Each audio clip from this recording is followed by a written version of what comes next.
Halo teman-teman, semoga kabar baik dan sehat selalu ya. Kembali lagi di video saya. Gimana nih, sudah nonton video saya yang ini? Untuk yang belum nonton, coba tonton dulu ya teman-teman, karena video ini berkaitan dengan video sebelumnya.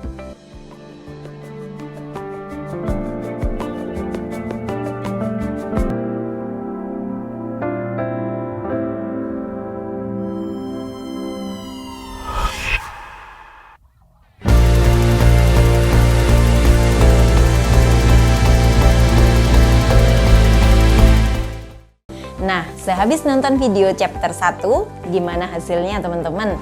Sudahkah melakukan langkah-langkah untuk menemukan produk? Gimana kira-kira? Sudah dapat produk yang akan dijual belum? Wah, kalau udah selamat ya. Coba mulai eksekusi dulu sebagai bahan percobaan. Pembahasan lebih lanjut akan saya bahas selanjutnya ya. Dan untuk teman-teman yang belum berhasil dapat produk, tenang, jangan khawatir.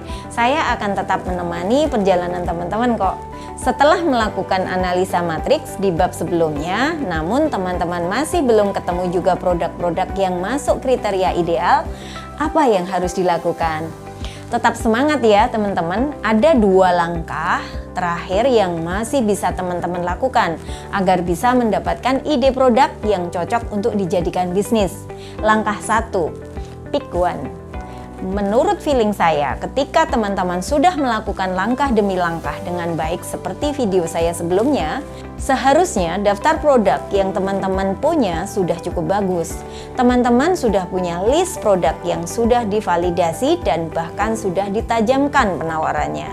Namun, karena beberapa alasan teman-teman masih bingung pilih yang mana. Solusi untuk hal ini hanya ada satu cara, pilih satu yang terbaik dari semua opsi.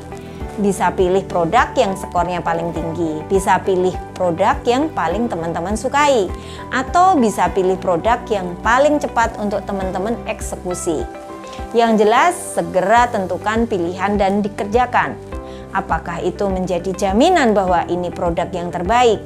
Bisa ya, atau bisa juga tidak. Itulah kenapa kita harus mencobanya. We have to go figure. Langkah 2, make it works. Sudah cukup berlama-lama memilih produk. Saatnya teman-teman pilih satu dan make it works. Karena semua yang sudah teman-teman siapkan tidak akan jadi bisnis kalau hanya di angan-angan saja tanpa dikerjakan. Kita harus bergerak. Saya sangat paham bahwa bisnis ini memang banyak rintangannya, banyak jatuh bangunnya, sehingga kita perlu berhati-hati dalam memulai bisnis.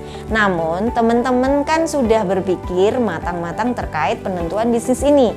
Makanya sekarang adalah saatnya teman-teman eksekusi. Yang perlu teman-teman ketahui adalah tidak ada bisnis atau produk yang saat dimulai langsung perfect. Kalau memang ada, dari awal langsung sukses. Syukurlah nasib baik berada pada teman-teman, atau mungkin teman-teman memang ditakdirkan untuk beruntung dalam bisnis ini. Tapi bagaimana dengan yang tidak? Makanya teman-teman harus pilih satu dan tentukan goal bisnis ini.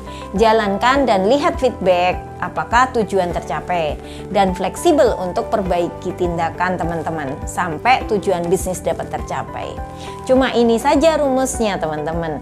Pick one, make it works. Dengan memulai berjualan, teman-teman akan melihat realita di lapangan. Mungkin akan muncul masalah-masalah yang sama sekali belum diperhitungkan. Namun, teman-teman juga akan menemukan berbagai pencerahan dan peluang yang bisa mengakselerasi bisnis teman-teman.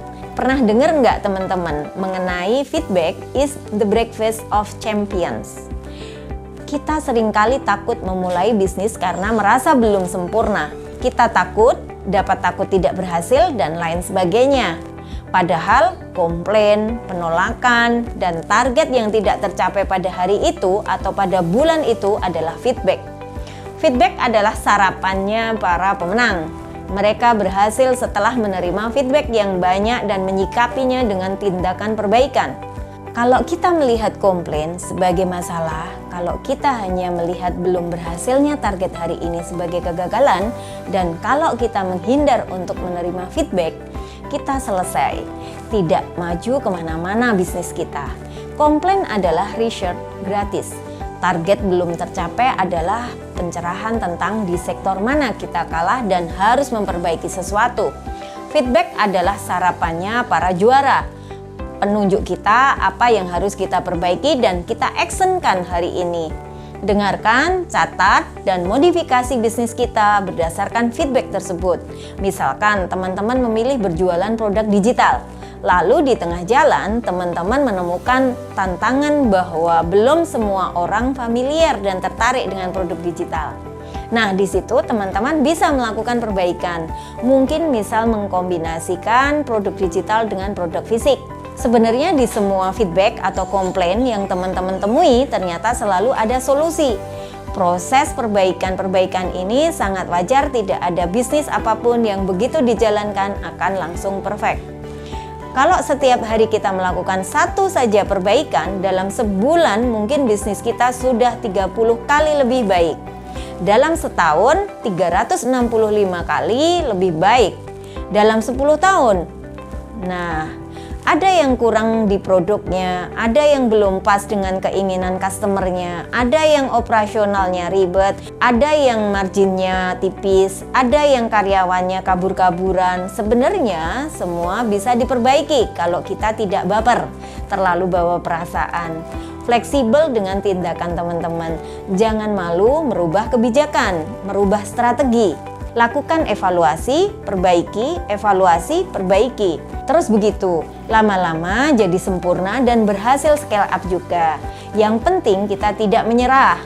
Nah, ini dia alasan teman-teman harus pilih satu bisnis dan coba sampai berhasil dulu. Tetap semangat ya teman-teman. Informasi lebih lanjut dan konsultasi terkait dengan bisnis, keuangan maupun perpajakan silahkan hubungi nomor di bawah ini. Ada juga di deskripsi. Jangan lupa like, komen, dan subscribe. Sampai jumpa di video saya selanjutnya ya teman-teman. Salam growth mindset.